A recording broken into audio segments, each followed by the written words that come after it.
The Labor-Green alliance is afraid to tell voters that from December 2005 to December 2016, Australia's population grew from 20.5 million to 24.4 million, and that 62% of this growth was from overseas immigration. Further, they are afraid to ask voters at the next federal election the question, do you think the current rate of immigration is too high? Fear that this information will be given to every voter at the next general election is the reason Labor and the Greens voted against debating my private senator's legislation titled Plebiscite Future Migration Level Bill 2018.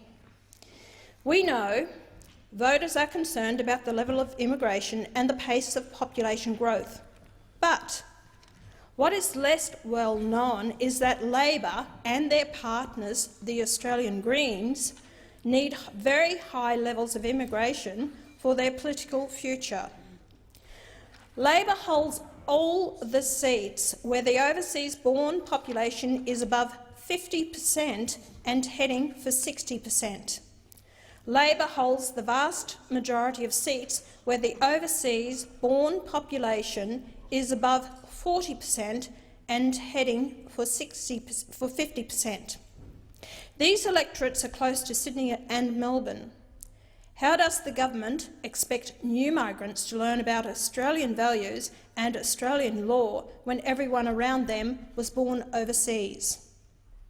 Over 40% of the members of the lower house in this parliament represents electorates where over 30% of the population was born overseas. Is it any surprise the Lowy Institute survey found a sharp spike in anti-immigration sentiment in 2018, causing their annual sentiment measure to change from positive to negative? The same survey found 4 out of 10 Australians say that if Australia is too open to people from all over the world, we risk losing our identity as a nation. No other comparable country in the world is pursuing legal immigration at a pace where the population is growing at 1.7% a year. How do we expect migrants to develop a sense of belonging when the majority of migrants settle in regions where the number of people born overseas outnumbers the number of people born in Australia? Some in the government have acknowledged we need to slow the rate of immigration, but Labor and the Greens want higher levels of immigration than we have today. If voters are experiencing problems with 200,000 permanent migrants a year, just imagine what Australia will feel like when Labor returns to permanent immigration levels of 300,000 plus. Who is to say the immigration level under Labor will not be much higher? Labor and their partners, the Australian Greens, are playing a high-risk game of poker with our future and the future of our children. These socialist parties want the next election to be about anything but immigration. But every issue keeping Australians awake at night is related to immigration. Immigration levels are now just too high for us to manage. For the majority of Australians, however, high immigration means poorly paid jobs, high electricity and water prices, unaffordable housing, long wait times for access to health services, insufficient money for schools and congestion on public transport and our roads. Australian voters need to understand the next election is about immigration. One Nation's policy on immigration has been misrepresented, and it is time for me to set the record straight. We recognise the invaluable contribution of overseas-born Australians.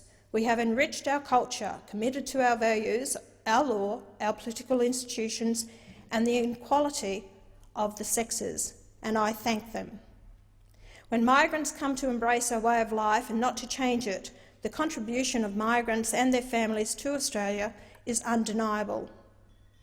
Most Australians believe multiculturalism has been good for Australia, but the right to express cultural identity comes with the responsibility to accept Australia's liberal democracy and to read, write and speak English. I support English as Australia's official language because it's a unifying force and advances migrant communities as well as Australia's interests. Labor and the Greens believe hand gestures and a few words of English is enough to integrate into Australia, and that is why they would not support the government's proposed legislation to strengthen the English commitments for Australian citizenship. Right now, the English standard required for citizenship is getting 12 multiple-choice questions right out of 20. This is the lowest standard of any comparable country in the world. In a country taking migrants speaking over 100 languages, English helps us get along together, and that is critical to the working of our democracy. Parliamentary business is conducted in English, and the record of the Parliament is also in English. How can we expect anyone to cast an informed vote if they cannot understand in English the issues of the political parties seeking their vote? There is no guarantee that information provided in other languages is accurate. Of course, it suits Labor to have as many voters as possible unable to understand their poorly thought-out policies. One Nation's legislation to amend the Australian Citizenship Act 2007, titled Australian Citizenship Legislation Amendment, strengthening the commitments for Australian citizenship and other measures, Bill 2018, is currently before a Senate committee. Similar legislation was withdrawn by the government because Labor and the Greens would not support strengthening the commitment required by migrants to gain citizenship. These commitments related to core values and English requirements are essential to integration. Labor and the Greens do a disservice to new migrants, especially those on the humanitarian program, when they keep expectations low because English is necessary for employment and participation in our society. Labor and their mates in the press find it offensive when I say Australia has the right to choose the number and mix of migrants to ensure that immigration is in the national interest of existing citizens. I will not apologise for saying the interest of existing citizens comes first. Australia's constitution prevents us from asking the religion of those who seek to migrate to Australia, but equally we cannot ignore the potential to integrate into Australia. I believe we should add this criterion in our assessment process. When we look at countries with high living standards, we can see they have relatively small populations and that the population is in harmony with the natural carrying capacity of the country. One Nation believes the best population growth comes from Australian citizens having children. We want Australians to have the number of children they can afford to look after, but we also want to reduce the barriers for Australians to have children, including lowering the cost of housing, which will follow if we reduce the level of immigration. Governments, both Liberal and Labor, have based their immigration targets on the ridiculous beliefs that high rates of immigration will prevent or slow the ageing of Australia's population. Yes, migrants are younger on arrival than the average Australian, but migrants get old, and the only way to keep Australia forever young is to increase year on year the number of new young migrants settling permanently in Australia. This population Ponzi scheme will end when social cohesion breaks down, and that day is not far away as you might think. Governments, both Liberal and Labor, argue immigration is good for the economy, but economists know that immigration benefits specific interest groups like property developers.